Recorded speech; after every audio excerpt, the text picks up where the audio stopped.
বললেন, আমি যদি তোমাদেরকে কোনো আশ্চর্য সংবাদ দেই তোমরা কি বিশ্বাস করবে?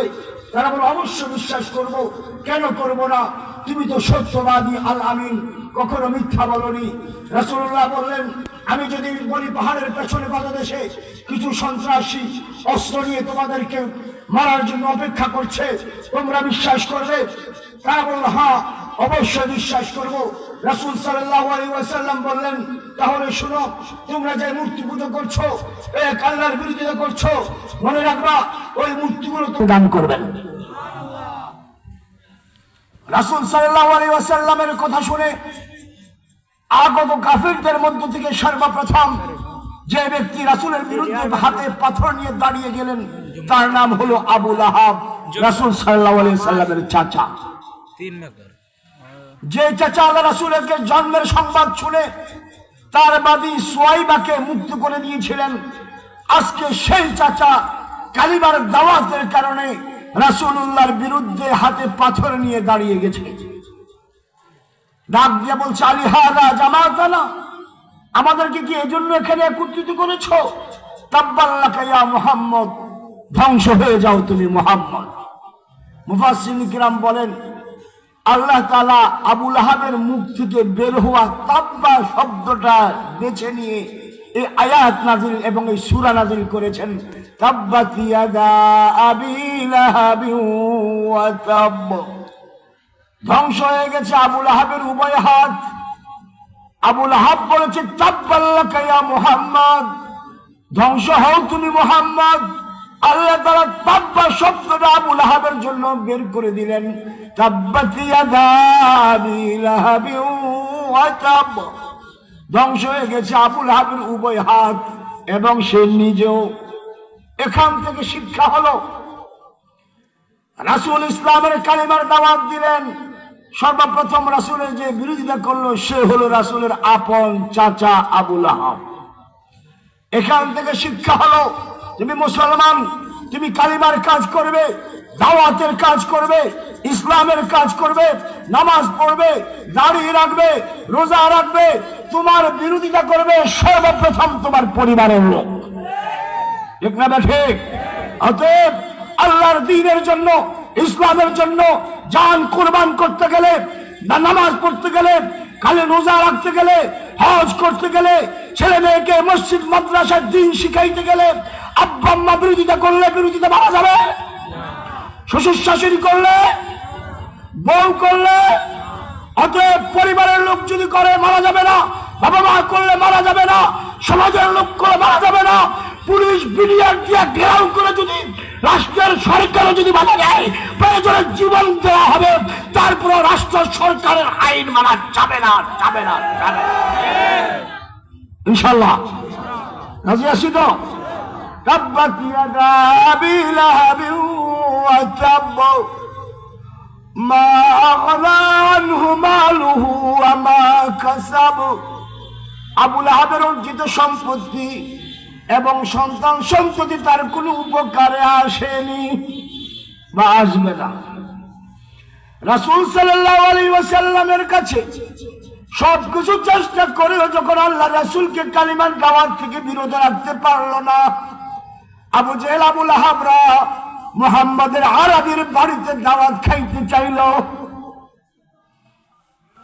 ডাক দিয়া বলল, মুহাম্মদ তোমার বাড়ি আসবো। ঘটনা লম্বা, সংক্ষেপে বলছি। রাসূলুল্লাহ আলী রাদিয়াল্লাহু তাআলা আনহুকে ডাক দিয়া বলেন, আলী কিছু মেহমান আসবে, 100 জবের আটার রুটি তৈরি করো, 3.5 কেজির মতো হয়, একটা বকরি জবাই করো। হযরত আলী রুটি তৈরি করলেন, বকরি জবাই করলেন। আল্লাহ তাআলা ডাক দিয়া বলেন, আলী বকরির সামনের অংশটুকু পাক করো। হযরত আলী রাদিয়াল্লাহু তাআলা আনহু পাক করলেন। রাসূলুল্লাহ বললেন, রুটি এবং গোশতের পাতিল নিয়ে এসো। হযরত আলী নিয়ে আসলেন। রাসূলুল্লাহ গোশত এবং রুটির পাতিলে ফু দিয়া দিলেন, দিয়া ঢাইকা দিলেন। বললেন, আলী মেহমান আসবে, দস্তরখান দেবে, প্লেট দেবে, রুটি এবং গোশতের পাতিলের ভেতরের দিকে তাকাইবা না, হাত দিবা, বের করবা আর খাইতে দিবা। কিছুক্ষণ পর আবু জেহেল, আবু লাহাব সহ সাইবা, উতবা কয়েকজন মেহমান এসছে। দস্তরখান দিলেন, প্লেট দিলেন। হযরত আলী ভিতর থেকে রুটি আর গোশত বের করছেন আর দিচ্ছেন। খাইতে খাইতে সব কজন গলা পরিমাণ পেট ভইরা খাইলো। সবার খাওয়া শেষ, বাকি আল্লাহ রাসূল আর হযরত আলী। হযরত আলী রাদিয়াল্লাহু তাআলা মনের মধ্যে সন্দেহের সৃষ্টি হলো। রুটি গোশত যেইভাবে খাইলো সব কয়জনে, মনে হয় পাতিল খালি হয়ে গেছে।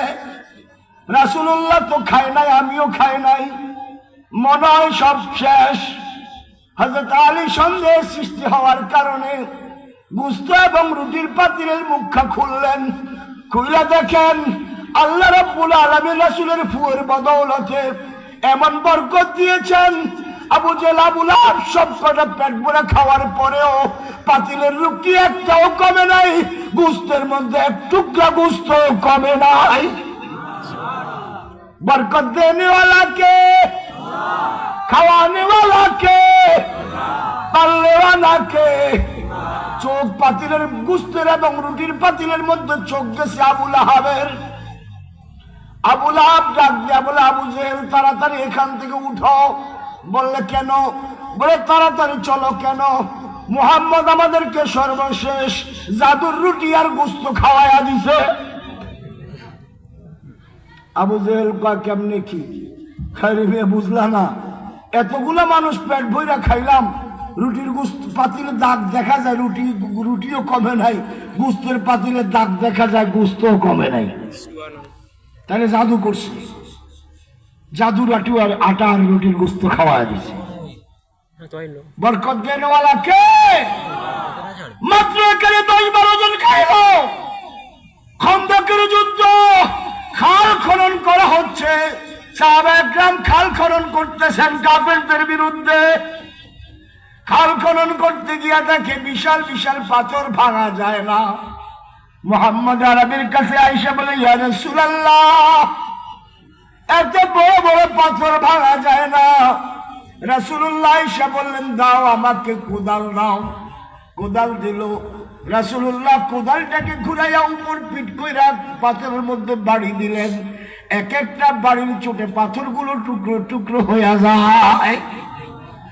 কিতাবে এসছে মুহাম্মদ আরবির দেহের মধ্যে আল্লাহ তাআলা 40 বছরের তাগড়া 70 জন যুবকের শক্তি দিয়েছে।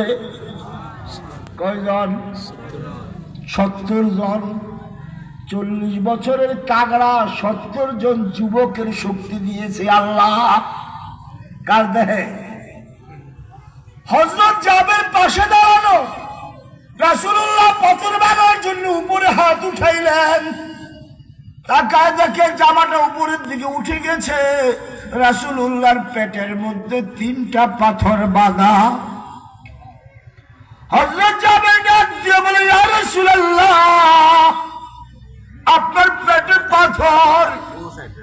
রাসূলুল্লাহ ডাক দিয়ে বলে, জাবের, শুধু আমি নবী একার পেটে পাথর না, অসংখ্য সাহাবীর পেটের মধ্যে কারো 2টা 3টা 4টা 5টা করে পাথর বাঁধা। হযরত জাবের ডাক দিয়ে বলে, ইয়া রাসূলুল্লাহ, পেটে পাথর বাঁধলে কি হয়? আল্লাহ রাসূল বলে, জাবের, সবকটা সাহাবী কেউ 3 দিন 4 দিন 5 দিনের উপোস, কারো পেটে খাদ্য নাই, ক্ষুধার তাড়নায় পেট নড়াচড়া দেয়। এজন্য এই পাথরগুলো পেটে রাখলে পাথরের চাপার কারণে পেট ক্ষুধার তাড়নায় নড়াচড়া করে না, ঠান্ডা থাকে। হযরত জাবের দিলেন দৌড়। বাসায় গিয়ে বিবিকে ডাক দিয়ে বলে, বিবি, খাওয়ার মতো কিছু আছে কি? বিবি ডাক দিয়ে বলে, হ্যাঁ, কিছু গোশত আর রুটি আছে, আটার আছে আর গোশত আছে, ভাগ করলে আমরা স্বামী স্ত্রী 2 জন পেট ভরে খেতে পারবো। হযরত জাবের ডাক দিয়ে বলে, বিবি, যদি একজন মেহমান দাওয়াত দেই। বিবি ডাক দিয়ে বলে, জাবের, মেহমানটাকে? হযরত জাবের ডাক দিয়ে বলে, বিবি, আল্লাহ রাসূল সাল্লাল্লাহু আলাইহি ওয়াসাল্লাম রাসূল পাথর ভাঙতে গিয়া দেখি হাত উপরে উঠাইছে, 2-3 দিনের উপোস, রাসূলের পেটের মধ্যে পাথর বাঁধা। বিবি আমি সহ্য করতে পারি নাই, দৌড়ে আসছি। বিবি ডাক দিয়ে বলে, জাবের তুমি যে রাসূলের সাহাবী, আমিও তো সেই রাসূলের সাহাবিয়া। ও জাবের, প্রয়োজনে তুমি আর আমি একটু কম খাবো, তারপরে রাসূলকে পেট ভরে খাওয়াবো। তাড়াতাড়ি যাও, রাসূলকে দাওয়াত দাও, আমি রুটি গোশত তৈরি করতেছি। হযরত জাবের এসে বলে, ইয়া রাসূলুল্লাহ, আমার বাড়িতে আপনার দাওয়াত।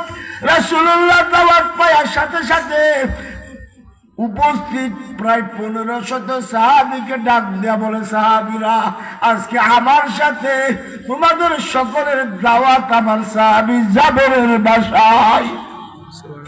হযরত জাবের আবার জোর বিবিকে যাইয়া বলে, বিবি ঘটনা তো পেশ লেগে গেছে, আমি তো রাসূলুল্লাহকে একা দাওয়াত দিয়েছিলাম, কিন্তু রাসূলুল্লাহ উপস্থিত সকল সাহাবীকে দাওয়াত দিয়া দিছে।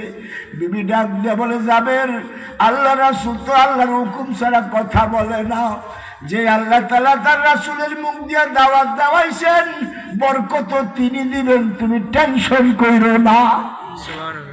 হযরত জাবের গেলেন, মেহমান নিয়ে আসলেন, দস্তরখান বিছাইলেন। রাসূল বলে, জাবের, রুটি আর গোশতের পাতিলগুলো নিয়ে আয়। হযরত জাবের রুটি আর গোশতের পাতিল আনলেন। রাসূলুল্লাহ ফু দিয়ে থুতু দিয়া ঢাইকা দিলেন, বললেন, ভিতরের দিকে তাকাইস না, হাত দিবি আর বের কবির দিতে থাকবি। প্রথম বসাই মুফাসসির কিরাম বলেন 500 সাহাবী খাইলো, দ্বিতীয় বসায় 500 খাইলো, তৃতীয় বসায় 500, 3-5-1500 সাহাবী খাওয়া শেষ। হযরত জাবেরের মনের মধ্যে আনচান আনচান সন্দেহের সৃষ্টি হলো, যার জন্য মেহমানদারির আয়োজন করলাম, সেই রাসূলকে মেহমানদারি ব্যবস্থা করলাম, রাসূল খাইলো না, আসে না শেষ, আসে না শেষ। পাতিল খুললেন, খুইলা দেখেন যেই পরিমাণ রুটি পাকাইছিলেন ওই পরিমাণই আছে, যেই পরিমাণ গোশত পাকাইছিলেন ওই পরিমাণে আছে। বরকত দেনেওয়ালাকে আসলো জিবরাইল, এসে বলে, ইয়া রাসূলুল্লাহ, আল্লাহ তাআলা আপনার ফুয়ের বদৌলতে এত বরকত দিয়েছিলেন, আরো কয়েক 1500 খাইলে শেষ হইতো না। ভুল করেছে আপনার জাবের, ওয়ার্ডার অমান্য করে পাতিলের মুখটা খুইলা ফালাইছে। খাওয়ানেওয়ালাকে, রিজিক দেনেওয়ালাকে। আবু জেহেল রাসূলুল্লাহর সাথে করলো বেয়াদবি। কি বলতেছে? জাদুর রুটি আর গোশত খাওয়াইছে, জাদুর গোশত আর রুটি খাওয়াইছে। যাওয়ার সময় বলতেছে অহংকারে, মুহাম্মদ, তোমার কোনো ছেলে নাই, আমার 3 ছেলে আছে, মনে রাখবা আমি আমার ছেলেদেরকে দিয়ে তোমার বিরুদ্ধাচরণ করব। মুহাম্মদ, তোমার টাকা পয়সা ধন সম্পদ নাই, মনে রাখবা আমি আমার সমস্ত সম্পত্তি দিয়ে তোমার বিরোধিতা করব। মুফাসসিরিন কিরাম বলেন, আল্লাহ রাব্বুল আলামিন আবু লাহাবের ওই তিরস্কার অহংকারের পরিবর্তে সূরা লাহাবের 2য় আয়াত নাযিল করেছেন, মা আগনানহু মালুহু ওয়া মা কাসাব। আবু লাহাবের অর্জিত সম্পত্তি এবং তার সন্তান সন্ততি তার কোনো উপকারে আসবে না। আবু লাহাবের 3 ছেলে। কয় ছেলে? 1 মেয়ে। বড় ছেলের নাম উতবা, দ্বিতীয় ছেলের নাম মুআত্তাব। আবু লাহাবের বড় ছেলে উতবা আর 3 নম্বর ছেলে উতাইবার নিকট রাসূল সাল্লাল্লাহু আলাইহি ওয়াসাল্লাম নবুয়ত প্রাপ্তির পূর্বে রাসূলের দ্বিতীয় মেয়ে রুকাইয়া রাদিয়াল্লাহু তাআলা আনহা এবং তৃতীয় মেয়ে উম্মে কুলসুম রাদিয়াল্লাহু তাআলা আনহাকে বিয়ে দিয়েছিলেন। বড় ছেলে উতবার কাছে রুকাইয়া রাদিয়াল্লাহু তাআলা আনহা আর তৃতীয় ছেলে উতাইবার কাছে উম্মে কুলসুম রাদিয়াল্লাহু তাআলা আনহাকে বিয়ে দিয়েছিলেন। পরবর্তীতে হযরত ওসমান রাদিয়াল্লাহু তাআলা আনহু এই 2 জনকে বিয়ে করেছিলেন। আবু লাহাব যখন সূরা লাহাব নাযিল হয়, 2 ছেলেকে ডাইকা বলতেছে, শোনো, তোমরা 2 জন মুহাম্মদের মেয়েগুলোকে মেরে রক্তাক্ত করে তালাক দিয়া মুহাম্মদের বাড়িতে পৌঁছাই দিবা। বড় ছেলে উতবা বলল, বাবা দোষ করলে মুহাম্মদ করছে, মেয়েরা কি অপরাধ করছে? আবু লাহাব বলল, কথা কম, আমার কথা শুনবা, না হয় তোমাদেরকে আমি ত্যায্য পুত্র করব। আবু লাহাবের ভয়ে বড় ছেলে উতবা রুকাইয়া রাদিয়াল্লাহু তাআলা আনহাকে তালাক দিয়া সসম্মানে রাসূলুল্লাহর বাসায় পৌঁছায় দিয়েছে।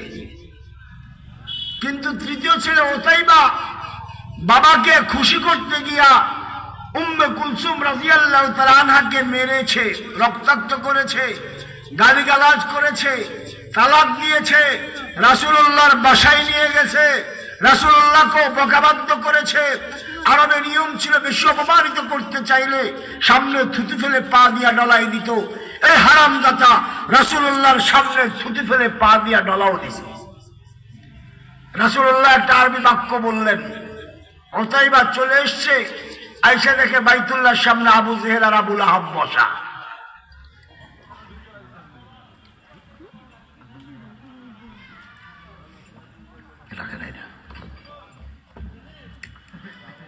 আবু লাহাব আবু জেহেল ডাক দিয়া বলে, উতাইবা কি করেছো? বলে, মুহাম্মদের মেয়েকে মেরে রক্তাক্ত করেছি, বকাবাদ্য করেছি, গালাগালি করেছি, তালাক দিয়েছি। আর কি করেছো? মুহাম্মদকে গালাগালি করেছি। আর কি করেছো? মুহাম্মদের সামনে থুতু ফেলে পা দিয়া ডলাও দিছি। মুহাম্মদ কি বলেছে? মুহাম্মদ একটা আরবি বাক্য উচ্চারণ করেছে। কি বাক্য? আল্লাহুম্মা সাল্লিত কালবাম মিন কিলাব।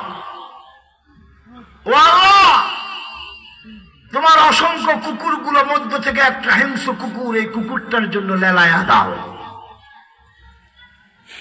আবু জেহেল ডাক দিয়ে বলে, আবু লাহাব যা করো না করো, ছেলেটাকে সাবধানে রাখো, মুহাম্মদের বদদুয়া কিন্তু কাজে লাগা যায়।